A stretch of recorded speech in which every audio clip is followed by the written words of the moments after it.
Yang dulu. Tidak menghalangi pembahasan utamanya.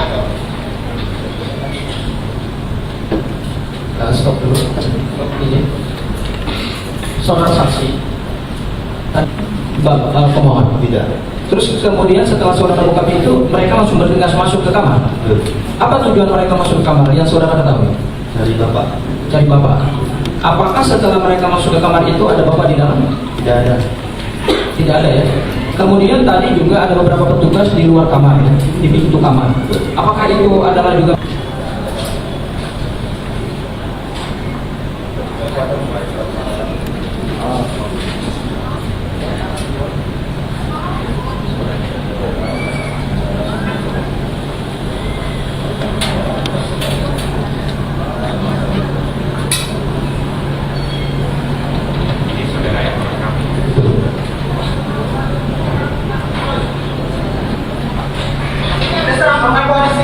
mau menangkap Roy?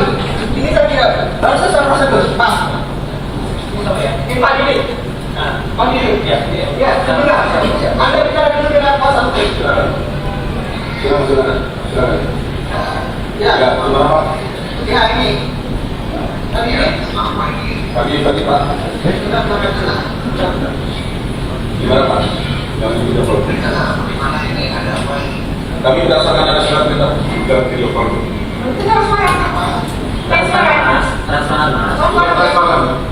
Transparan mas, artinya apa? Ya silakan ngobrol aja, nggak apa-apa.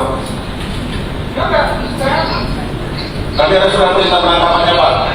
Pak, kami dari Polda Metro Jaya. Dari sini kita negara. Sudah saya katakan surat perintah penangkapannya kepada Pak Roy dan Pak Roy sudah baca.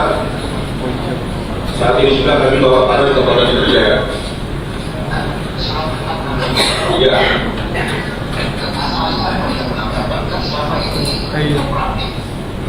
Tapi ada yang satu sekali Pak untuk menangkap Pak.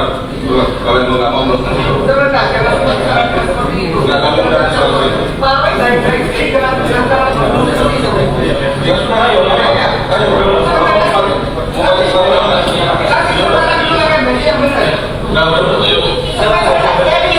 Ini petugasnya namanya siapa? Saya itu Rosani. Itu? Rosani. Dari sudut Taman Negara. Dan bersama di saya. Ini pakai sepatu ya? Tidak bisa. Kita pakai sepatu.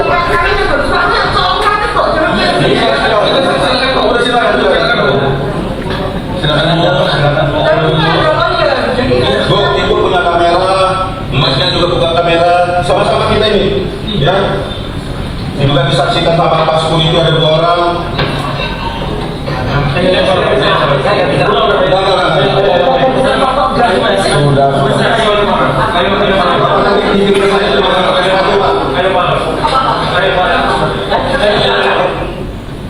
ya baik saudara. Kemudian tadi ada permintaan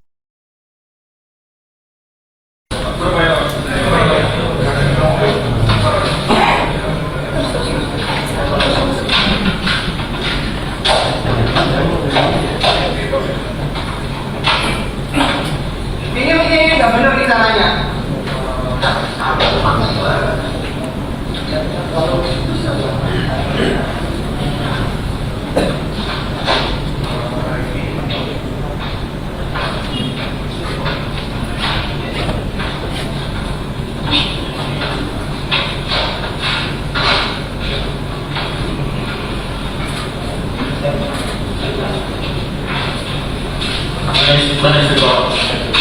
Mereka belum tanda tangan loh ya. Ya makanya, Mereka belum tanda tangan. Anda membawa suami saya itu adalah hal yang ilegal. makanya saya bilang ini ibu malah. Ya. Saya harus bicara dulu dengan kuasa hukum saya. Bu. Saya Ini kan surat penangkapan ke ibu. tapi saya harus butuh kuasa hukum saya. Kalau selama ini kooperasi, Surat kuasa. kalau selama ini kooperasi, Ini sudah penangkapannya kan sekarang kali itu. saya belum tanda tangan. Ibu mau bersedia atau tidak? Saya tidak belum tanda tangan. Ibu mau bersedia tidak? Saya tidak mau tanda tangan sebelum Bagaimana saya ibu tidak bersedia? saya tidak mau tanda Kuasa hukum ibu silakan datang ke kantor ya. Ya, Anda ilegal. Anda ilegal. Kami akan menuntut. Anda ilegal semua. Sama aja kalau bisa makan Anda ilegal. Anda ilegal. Ini perbuatan tidak menyenangkan. Ini perbuatan tidak menyenangkan.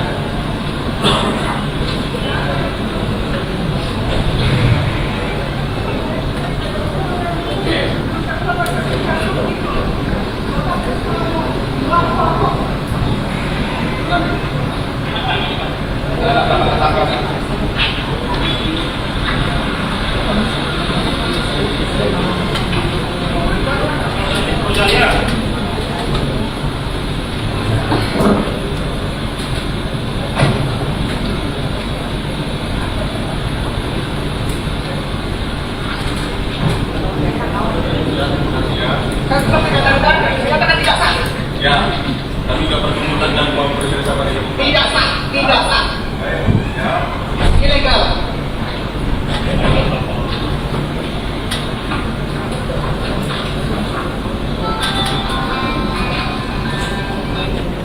Ya, Nanti kita juga sajikan. Berapa Pak jumlah bukti videonya? Ya video itu kan sekitar 3 atau 4. ada, tapi itu kan rangkaian-rangkaian Rangkaian ya. potong-potongan. Ya Bisa kita potongan-potongan sajikan. video nanti kita bisa lihat. Continue bisa potong-potongan. Mudah-mudahan itu banyak menolong dalil-dalil yang kita ajukan itu ya. Masa terkait yang lain? Iyalah, bisa diduga lah. Kalau enggak Ya. kan enggak mungkin jadi bukti, Mas. Ya, jadi pastilah terkait dengan tanggal 19 Juni ya di Ya. kediaman Mas Roy. Itu. Oke. Saksi-saksi Mas Roy mau spill. Ya, oke. Silakan. Ya, jadi gini. Memang saksi-saksinya itu yang jelas ada yang memang dari rumah ya, dan ada yang mengetahui saat di Polda Metro Jaya. Ya, dan itu saksi yang memang ada di tempat kejadian. Pihak security tidak kita jadikan saksi. Ya, kenapa? Karena pihak security itu sekuritas saja tidak berani masuk rumah. Mereka hanya di bawah. Ya gitu. Jadi mereka percuma kalau nanti kita ajukan jadi saksi, kita juga nggak mau membohongi masyarakat. Kalau memang mereka tidak ada di atas, ya mereka nggak tahu. Nah, kebetulan saksi ini ada di kejadian ketika di atas ya, ketika menyaksikan betul saya tidak boleh ganti baju, saya tidak boleh cuci muka, mandi saja nggak boleh, cuci muka aja nggak boleh, apalagi mandi.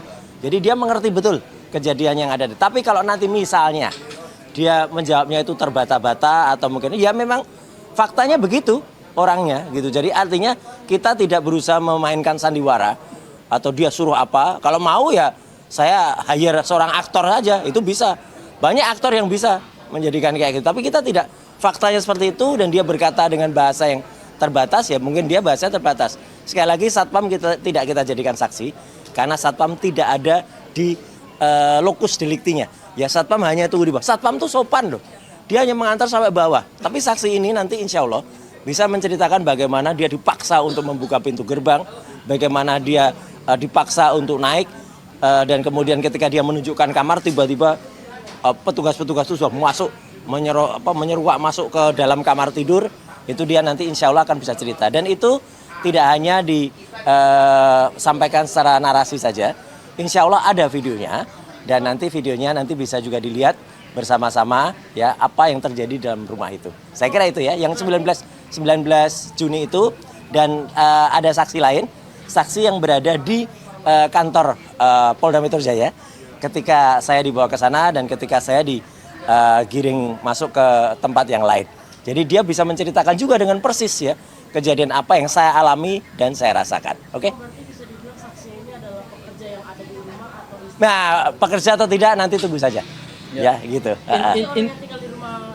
Ya, yang jelas dia tahu kejadian itu gitu ya. Intinya kalau saksi berdasarkan KUHP, karena ini kan pra peradilan ya. Ya. Dan pra peradilan ini kan bagian dari hukum acara pidana, Mas Roy. Saksi Ya. itu adalah seseorang yang melihat secara langsung, mengalami secara langsung atau juga mendengar suatu peristiwa yang peristiwa itu hari ini kami jadikan sebagai objek pra peradilan. Ya. Jadi tidak ada satu kami mencari saksi-saksi yang relevan, tidak. Tapi Betul. semua adalah murni yang mereka lihat, mereka alami, mereka dengar. Nanti kemudian kalau dari sisi kemampuan bicara, ya memang seperti itulah, ada keterbatasan, iya. Ya. Tetapi kan bukan soal keterbatasan dalam berbahasa atau Faktanya bernarasi. yang Yang penting adalah fakta yang digambarkan itu adalah suatu peristiwa yang benar-benar kami dalilkan dalam surat permohonan pra peradilan ya. Dan tentu hakimlah yang akan menilai kualitas saksi ya. Ya. Jadi bukan soal pintar menarasikan suatu fakta, tetapi yang penting adalah fakta itu dialami sendiri oleh saksi. Ya. Nanti kemudian hakimlah yang akan mengambil kesimpulan terhadap Betul. bukti itu. Sedikit Dan saya, oke, iya, silakan Mas sedikit Roy. saya berikan contoh ya. Semalam di salah satu siaran TV live ya, Kami juga kaget, ternyata ada serombongan orang yang kemudian mereka mengatakan mereka akan menjadi saksi nanti pada saat sidang di perkara pokoknya. Mereka itu tidak ada hubungannya apa-apa, tidak tahu menahu, ya, kemudian apalagi memiliki legal formal juga nggak ada, tapi tiba-tiba di ujung mereka pokoknya teriak, hidup Pak Anu, hidup Pak, hidup. Kami tidak akan mengurangi itu saksi yang sama sekali mentah atau bukan mentah ya, istilahnya sontoloyo kalau istilahnya Tidak relevan. tidak relevan, ya gitu. Ternyata kalau mereka yang ajukan saksi kayak gitu ya parah. Saksi yang kami ajukan adalah saksi yang memang benar-benar ada di tempat, ada di lokasi, dan memang mungkin tidak terlalu pandai untuk berbicara. Faktanya memang begitu, gitu ya. Nah, mungkin ada lagi tadi kayaknya terputus, Mas. Saya kira cukup. Udah ya. Oke. Ada lagi pertanyaan? Selain bukti dan juga nanti saksi yang akan Hah? dihadirkan, ada persiapan nggak untuk sidang hari ini, Mas? Iya, kan selain bukti dan kemudian saksi ya, kan ada ahli. Jadi ahli itu mungkin jauh lebih bisa menyampaikan ya, karena kan ahli kan menyampaikan berdasarkan pengetahuannya, ya, bukan berdasarkan apa yang dia lihat dan apa yang dia dengarkan. Kalau saksi itu apa yang dia lihat dan apa yang dia dengarkan, dan saksi itu tidak akan berpendapat. Jadi dia lihat aja. Jadi kalau dia lihat saya ditarik, ya dia akan mengatakan, oh saya lihat Pak Roy ditarik. Oh saya lihat misalnya nanti mungkin bisa ditanyakan oleh kuasa hukum, apakah saksi sempat melarang para petugas untuk naik. Nah, itu silahkan ditanyakan nanti ya, gitu kepada para saksi saya. Tapi kemudian kalau dia kemudian ditanya, apakah itu pendapat saya, mereka nggak boleh, saksi nggak boleh berpendapat. Makanya dia akan mengatakan apa yang benar-benar dirasakan dan apa yang terjadi pada hari Jumat pagi ya dan hari Jumat siang. Gitu. Nah, apalagi yang disampaikan, saya kira nanti bisa ditambahkan Pak Refli, karena Prapit ini sidangnya adalah cepat ya, gitu. Jadi mungkin hanya bukti, saksi buktinya mungkin berupa bukti video dan beberapa foto. Mungkin sudah hari ini itu. Besok bukti lain yang didapatkan dari para penyidik. Karena penyidik yang setahu saya itu juga bawa handphone. Dan itu sebenarnya tidak boleh itu melakukan itu. Jadi harusnya ada izin ya. Saya akan cek lagi ya. Apakah mereka ada izin untuk merekam? Karena dalam Undang-Undang ITE yang kebetulan saya ikut menyusun, tidak boleh seseorang melakukan perekaman pribadi tanpa kemudian meminta izin kepada di ruang privasi. Kalau saya Kecuali boleh, yang punya rumah. Kecuali yang punya rumah, gitu loh. Jadi kalau mereka besok menyampaikan, ini saya sampaikan aja ya dari sekarang. Kalau mereka besok juga membuat rekaman atau menyampaikan rekaman, kita akan tolak keras dan saya tidak akan aku itu, karena saya tidak pernah diminta izin untuk mereka merekam kegiatan pribadi saya dan istri yang ada di dalam rumah.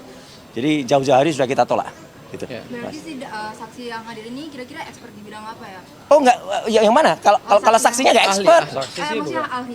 Ahlinya Bisa ahli. dijelaskan. Ya. Ahli pidana ya. Ahli pidana. Ahli pidana membuat doktor Ya. disertasi mengenai pra peradilan, jadi sangat relevan. Oke, Mas Roy, saya lupa satu lagi. Bukan ahli telematika ya. Jadi nggak akan mengurusi ini resolusinya sekian piksel kan selalu ini pakai cyan magenta yellow gitu, nggak akan kayak gitu. Karena orang yang kita tunggu semalam kayak gitu ini penting ya. Ada orang janji-janji mau berkuar hadir live di salah satu acara TV. Ternyata pengecut nggak hadir dia semalam. Ya gitu. Padahal kita tunggu dia kepakarannya. Tapi ya gimana mau pakar, dokternya palsu. Ya nggak usah. Yuk, Oke, tambahan, ya. Mas Roy, Bang Refli, mungkin gini. Jadi saksi hari ini akan menceritakan 3 rangkaian peristiwa ya. Ya. Rangkaian peristiwa pertama itu dimulai dari rumah, yaitu penangkapan dan penahanan.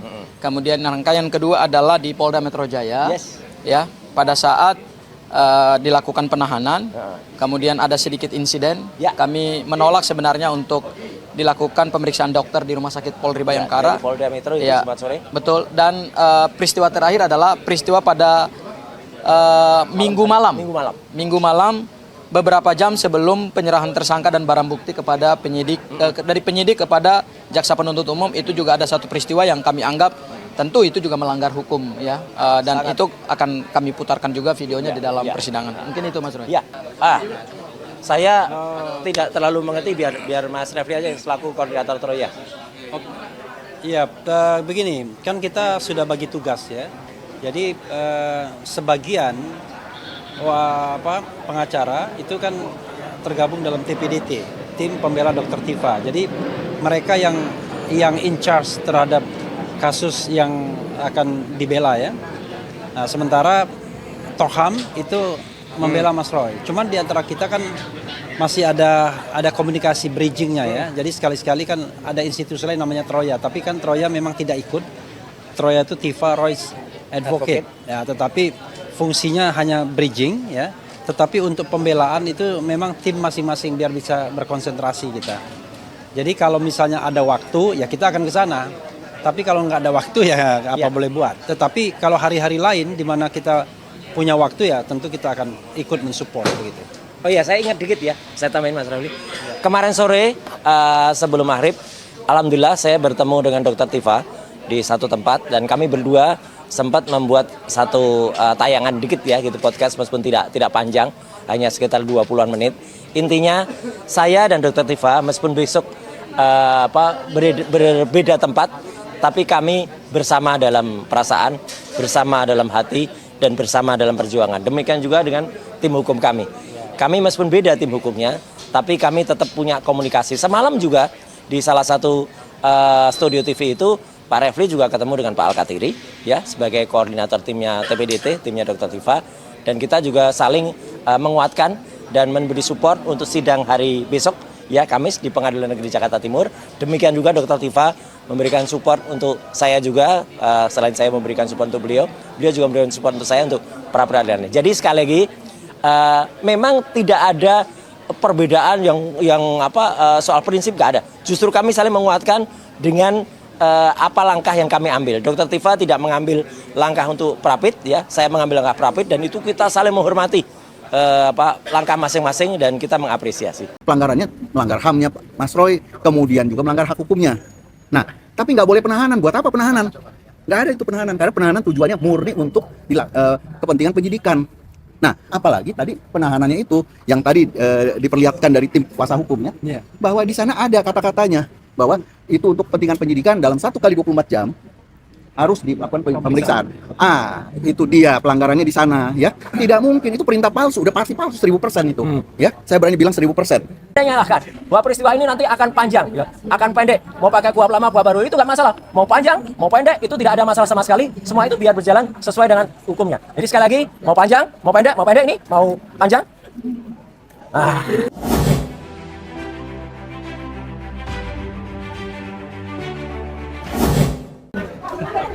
Kita prioritaskan ahli dulu ya. Ya, oh ya. Ya. Saya buka ya. Ya. Assalamualaikum warahmatullahi wabarakatuh. Waalaikumsalam warahmatullahi Terima wabarakatuh. kasih kawan-kawan semua. Kita sudah melewati pemeriksaan saksi, ahli dan Awalnya surat. bukti ya, surat. Dan itu sudah berjalan lancar. Besok akan ada ahli saja ya dari pihak termohon dan juga mungkin bukti surat. Silakan kalau ada yang mau mengajukan pertanyaan. Ini yang ada ahli kita juga ada. Ahli ada. Ya. Ya, Kan sudah dijelaskan oleh ahli ya bahwa enggak ada. Oh iya saya. Ya, bahwa tadi yang dilakukan oleh Polda dari penggeledahan dan juga ini kan tidak ini ya, boleh penjelasannya Om? maksudnya apa? Yang tadi kan Pelanggaran. Ya. Oh iya, jadi pelanggarannya pertama, ya kan? Ya. Kalau yang namanya penangkapan, proses untuk pelimpahan tahap 2 itu masih bisa dimaklumi, dipahami kalau 2 kali dipanggil tidak hadir.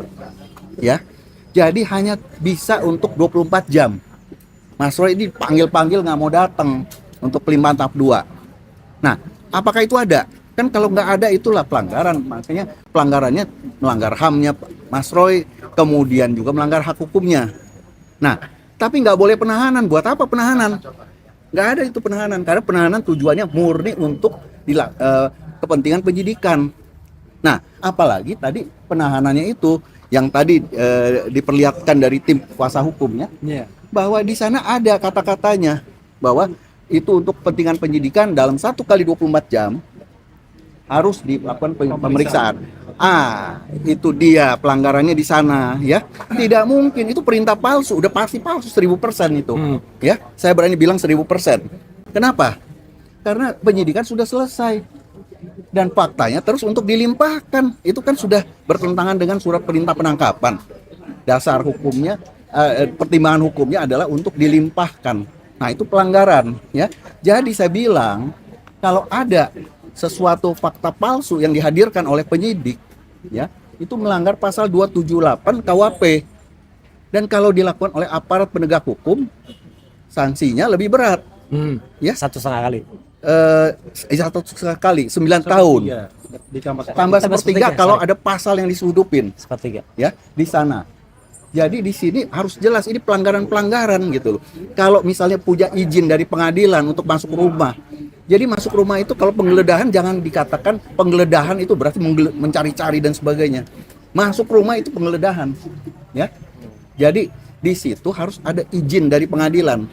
Kalau sudah ada izin nggak boleh dikantongin, kasih lihat. Saya punya izin loh. Boleh nggak saya masuk? Nggak boleh. Kan harus bawa sebuah saksi. Nah kalau nggak boleh, saya panggil dulu RT RW, saksikan dulu dan bikin nanti berita acara kan, tentunya gitu loh. Saya sudah melakukan. Nah itulah yang harus dilakukan sebelum melakukan penangkapan. Penangkapan juga surat perintahnya harus diserahkan kepada Mas Roy. Kalau Mas Roy nggak mau teken gimana? Tetap dikasih, ya sudah bikin berita acara, ya bahwa Mas Roy nggak mau teken. Itu nggak apa-apa gitu loh. Tapi bukan berarti nggak dikasih. Kalau tadi kan kita lihat di video kan nggak dikasih, ya mau teken nggak mau teken ya udah dibawa lagi, nggak boleh. Namanya itu boleh dibilang penculikan sebenarnya kalau tidak dikasih surat perintah. Jadi setiap tindakan aparat itu adalah harus dan wajib ya kan melindungi hak asasi manusia. Ya demikian itu. Tambahan sedikit. Jadi secara teoritis ya kita melihat bahwa penyidik ini memiliki maksud untuk menahan dan memfeta kompli jaksa agar melanjutkan penahanan tersebut. Nah ini terlalu kentara kalau kita lihat proses mulai dari tanggal 19 Juni kemarin sampai kemudian 21 Juni ketika Mas Roy dan Dr. Tifa akhirnya tidak ditahan, bukan dibebaskan ya, tidak ditahan. Nah karena itu ya kita mengimbau kepada penyidik ya agar menegakkan hukum yang benar. Karena kita sudah menunjukkan sebagai contoh tadi, surat perintah penahanan itu secara teoritis itu tidak akan bisa dilaksanakan. Karena dalam surat perintah tersebut dikatakan setelah ditahan 1 kali 24 jam itu harus dilakukan pemeriksaan terhadap tersangka. Padahal faktanya sudah P21. Sudah selesai. Artinya kasus itu sudah selesai penyidikannya. Tinggal dilimpahkan. Jadi buat apa kemudian ada perintah seperti itu? Nah kalau dia membuat perintah yang lain, maka perintah yang lain itu kemudian ternyata tidak berkesesuaian dengan hukum yang ada, dengan KUHP yang ada. Termasuk perintah bahwa ini dalam rangka pelimpahan tahap 2. Dan kemudian tadi Mas Didit mengatakan ketika itu di satu rangkaian penangkapan dan penahanan, maka berarti sudah ada intention untuk menahan. Padahal dalam rangka P21 seharusnya tidak bisa lagi ditahan. Begitu, karena tinggal dilimpahkan saja. Termasuk dengan tes kesehatan itu, Pak. Ya, tadi kan dikatakan Mas Didit kan, kalau tes kesehatan itu intention untuk menahan, ngapain dites kesehatan orang lain? Cuman dilimpah aja kok. Iya, tinggal dilimpahkan. Dan kami sebenarnya sudah punya komitmen. Kalau seandainya ada undangan dari Polda Metro Jaya, penyidik Polda Metro Jaya, kapanpun untuk pelimpahan tahap 2 tersebut, kami akan datang. Kalaupun misalnya harus ada klarifikasi dulu, datang dulu ke Polda Metro, kita akan datang. Tapi not necessary untuk ditangkap dan ditahan, karena Mas Roy kooperatif, tidak akan berupaya melarikan diri. Tadi berupaya ya, bukan kemudian kekhawatiran itu hanya di sudut pandang subjektif penyidik, tetapi berupaya. Berarti ada sebuah kegiatan bahwa beliau salah satunya berupaya melarikan diri, berupaya menghilangkan barang bukti, kemudian tidak memberikan kesaksian yang benar dan lain sebagainya. Itu. Nah, ini menurut saya ya, apa yang terjadi 2 hari ini sangat kentara sekali. Apalagi penyidik tidak mampu mempertahankan argumennya mengenai penggunaan hukum acara. Ya kan? Di surat penangkapan dan penahanan dia pakai KUHP yang baru, tapi kemudian di jawaban termohon dia pakai KUHP yang lama. Dan kemudian dia bolak-balik tanya terus kan 361 huruf A, tapi dia tidak mau baca huruf D. Jadi 361 huruf A itu kalau sudah selesai penyidikan P21 berhenti. Karena itu adalah pasal transisional sesungguhnya. Kenapa kemudian dipakai KUHP yang lama? Karena proses penyidikannya sudah dilakukan sebelum berlakunya KUHP baru. Tapi begitu penyidikan selesai penyidikan, maka pasca penyidikan, pos penyidikan itu menggunakan KUHP baru, nggak ada KUHP lama lagi, sudah the end of the history. Nanti dalam pengadilan, waktu proses pemeriksaan, bagaimana kita menilai proses misalnya penyidikannya, batu ujinya pakai KUHP lama, tapi acaranya pakai KUHP yang baru, paham ya? Gitu. Dan Oke. kalau pra-peradilannya ini kan dia mendalilkan di pra-peradilan. Jadi kalau yang dimasalahkan oleh Mas Roy misalnya nih, penetapan sebagai tersangka, Nah, itu KUHP lama. KUHP lama, ya kan, pakai KUHP lama. Lama. Tapi kalau proses dia tetap KUHP baru. Pra-peradilan ini KUHP baru. Apalagi ini dia sudah benar, ya kan? Surat perintah penangkapan, penahanan pakai KUHP baru kan? Iya. Itu benar.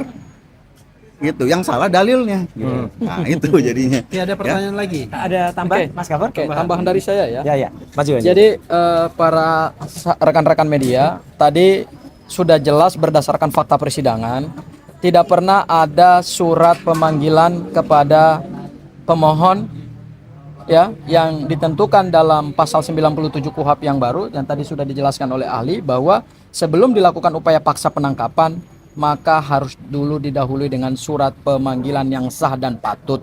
Dan berdasarkan fakta persidangan tadi, saksi menyatakan bahwa beberapa saksi menyatakan bahwa tidak pernah ada pemanggilan dari Polda Metro Jaya, sehingga sejak dari awal kami melihat bahwa penangkapan penahanan itu tidak mempunyai dasar yuridis yang jelas.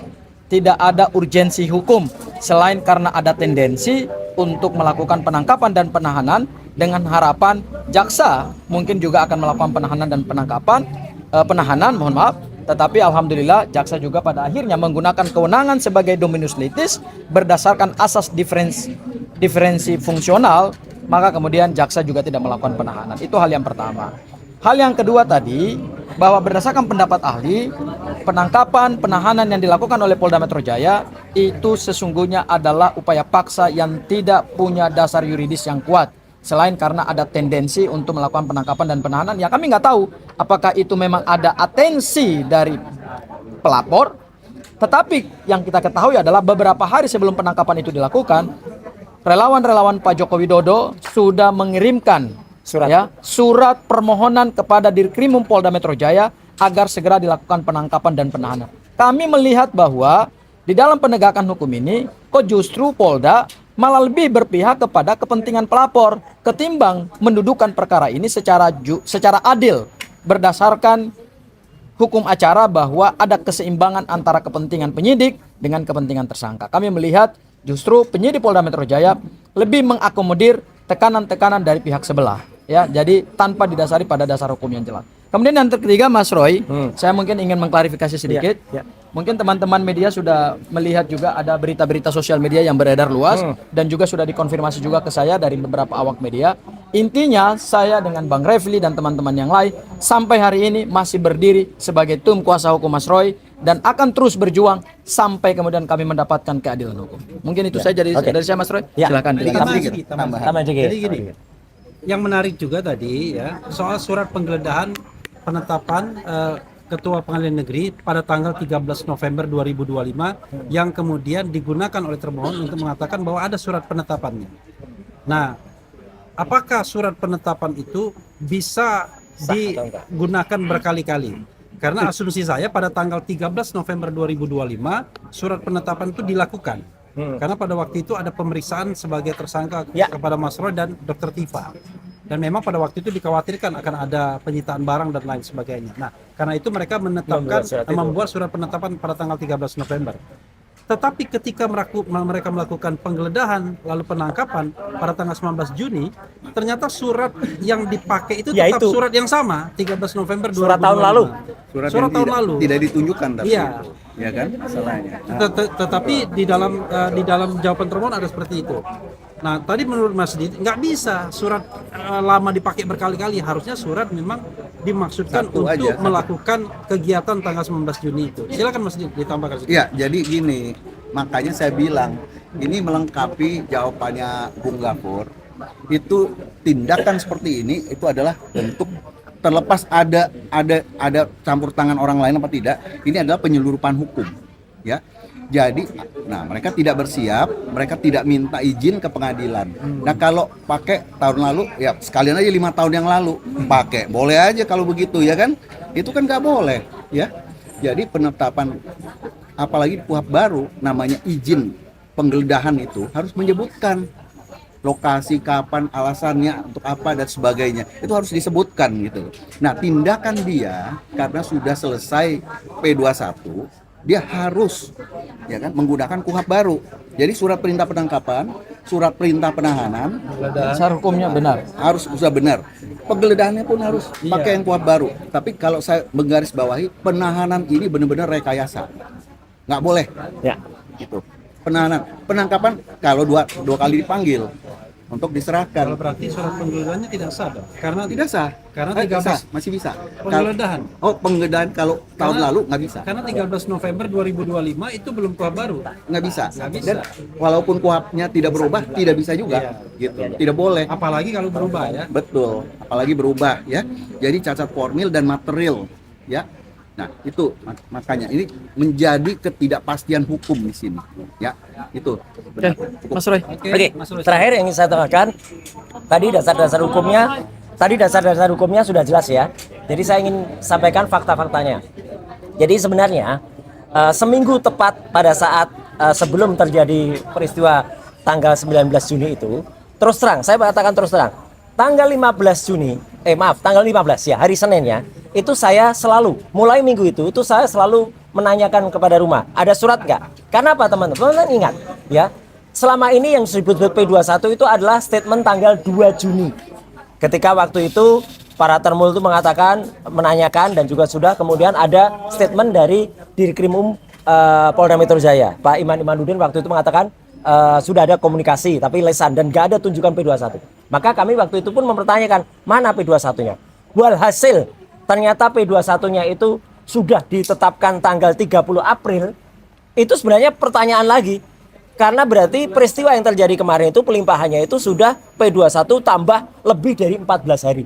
Jadi sudah 1,5 bulan dari tanggal 30 April. Itu sebenarnya menjadi pertanyaan juga. Nanti mungkin itu ada dalam hal yang lain ya, bukan pra-peradilan lain. Yang kedua adalah, jadi selama seminggu itu selalu hari Senin saya cek di rumah, nggak ada. Berarti saya waktu itu berpikir harusnya surat itu maksimal hari Senin itu. Karena hari Senin itu sudah tanggal 15. 12 tambah 14 harusnya 16 kan besok. Tanggal 16-nya tidak mungkin ada surat karena itulah tahun baru Muharram ya. Rabu itulah tanggal 17 itu benar-benar saya yakin kalau ada surat harus hari itu. Maka ketika tanggal 17 hari Rabu itu nggak ada surat, ya sudah. Nggak boleh ada pemanggilan atau nggak boleh ada upaya apapun untuk kalau P21-nya dikatakan tanggal 2 Juni. Jadi makanya hari Kamisnya tanggal 18 saya keluar kota gitu dan nggak ada soal. Karena apa? Oh ya, hari Senin tanggal 16 itu saya melakukan wajib lapor. Dan ketika saya wajib lapor, saya sempat di situ ada banyak petugas. Dan saya sempat menanyakan nih, kapan nih pelimpahan ini? Mereka senyum-senyum, mereka nggak ada yang menjawab. Tapi mereka senyum. Artinya kalau sebenarnya ada rencana pada hari Jumat itu akan ada pelimpahan, ya sebaiknya mereka tanyakan, Pak siap-siap aja ya dalam 1-2 hari ini ada pelimpahan. Itu jauh lebih bagus, lebih sopan, dan itu patut dan layak. Andai kata waktu itu akan dilakukan surat. Jadi faktanya sampai dengan Kamis tidak ada surat sama sekali. Sehingga ketika saya ke Bandung itu ya udah saya berangkat dengan tenang, nggak ada surat. Saya baru pulang dari Bandung jam 2 pagi. Peristiwanya seperti yang sudah sering saya ceritakan. Ya, jadi pagi hari tiba-tiba tadi. Nah, ada tadi beberapa pertanyaan. Yang ketiga, kenapa CCTV nggak ditampilkan? Saya kemarin sempat melihat beberapa CCTV. Justru akan menimbulkan pertanyaan karena di CCTV itu nggak ada suaranya. Ya, CCTV rumah saya nggak ada suaranya. Jadi lebih baik yang tadi yang ada suaranya jelas itu. Suara istri saya menyatakan tidak sah, ini ilegal. Kemudian terdengar juga, ya, borgol terdengar kalimat itu. Ya, dan terlihat dengan sangat jelas bagaimana suasana kamar tidur ketika keluar pertama kali. Dan memang itu terus ada suaranya. Dan dari rekaman tadi ada 3 potong rekaman, ya 2 potong itu rekaman di rumah saya, 1 potong rekaman di rumah sakit. Itu clear betul. Dilakukan memang oleh orang yang berada di situ dan suaranya masuk. Dan terlihat jelas juga Pak di rumah. Tidak ada petugas RT ataupun RW. Dan saya sudah punya buktinya juga bahwa sore hari tanggal 19 istri saya udah langsung komunikasi dengan Pak RT. Ya, gitu. Itu sebenarnya mau kita akan jadi bukti juga nanti bahwa tidak ada komunikasi antara RT dengan petugas yang datang ke rumah. Jadi sama sekali padahal itu pelanggaran. Dan jelas tadi yang dikatakan oleh driver saya, ya, dia itu memang pertanyaan menjebak tadi dari termohon, gitu. Yang Anda membuka pintu enggak, gitu. Ya, dia membuka, dia buka. Terus dengar nggak? Memencet bel terus berkali-kali. Jadi itu memencet bel terus berkali-kali itu membuat terpaksa membuka gerbang, ya, terpaksa membuka gerbang. Dan memang gerbang itu memang akhirnya dibuka oleh driver. Dan tadi yang dikatakan sama, driver saya kemudian ikut. Nah, itu ikut tanpa diminta, tanpa diizinkan. Itu ngikut sampai ke kamar tidur. Dan terdengar kan, ada berapa orang masuk kamar tidur? Ya, 5 orang yang masuk ke sana. Ya, ada kata driver saya melarang pun pasti juga kalah kuat atau kalah apalah gitu. Dan terlihat tidak ada sama sekali bukti bahwa surat itu dibuka, ditunjukkan, nggak ada. Ya, surat itu hanya digini-ginikan aja, ya, ditunjukkan aja. Dan mapnya pun tertutup, nggak ada map yang bagus. Saya pun tidak melihat itu. Dan terlihat juga kan, teman-teman bisa lihat, istri saya berkomunikasi dengan kuasa hukum, ya, atau komunikasi dengan untuk bertanya ini gimana. Dia tidak mau menerima, ya, dibuat video call nggak mau, ya, dia pokoknya terus saja. Jadi itulah banyak sekali pelanggaran-pelanggaran yang terjadi dan itu insya Allah akan kita masukkan dalam kesimpulan, ya, gitu Bu Aya dan juga Pak Gafur, dan itu adalah yang terjadi, ya, seperti itu. Dan saya last but not least, saya ingin mengulangi pernyataan saya, ya, pernyataannya Pak Gofur, ya. Kalau ada berita-berita yang berkembang, dan itu saya tegaskan juga kemarin sore ketika saya bersama dengan Dr. Tifa, ya, insya Allah kami tetap kompak, kami tetap bersatu. Keberadaan Mas Gafur dan Bu Aya di sini memang atas permintaan saya, dan pra peradilan ini memang atas permintaan saya. Jadi artinya nanti akan kita clearkan kalau ada statement mengatakan pra peradilan ini di luar kuasa hukum Roy Suryo. Tidak, kuasa hukum saya tetap sama, tidak ada yang berubah. Kalaupun hanya ada masalah ketidaksepakatan kecil, itu biasa. Tapi yang jelas adalah saya dan Bu Tifa membersamai, dan sekali lagi ini petunjuk dari Allah Subhanahu Wa Taala. Ya, sidang besok itu siang. Insya Allah saya akan ke tempat Dokter Tifa dulu. Ya, itu. Ya, karena kita masih sempat jam 9, meskipun mungkin tidak sampai jauh, ya, tapi kan mungkin nggak lama, ya, karena belajar. Jadi makanya teman-teman, jangan ada yang nyalahkan bahwa peristiwa ini nanti akan panjang, ya, akan pendek. Mau pakai kuhap lama, kuhap baru itu nggak masalah. Mau panjang, mau pendek itu tidak ada masalah sama sekali. Semua itu biar berjalan sesuai dengan hukumnya. Jadi sekali lagi, mau panjang, mau pendek ini, mau panjang. Itu biarkan berjalan sesuai dengan rencana. Ya, rencana apa? Rencana Allah Subhanahu Wa Taala. Sekian, terima kasih. Wassalamualaikum warahmatullahi wabarakatuh.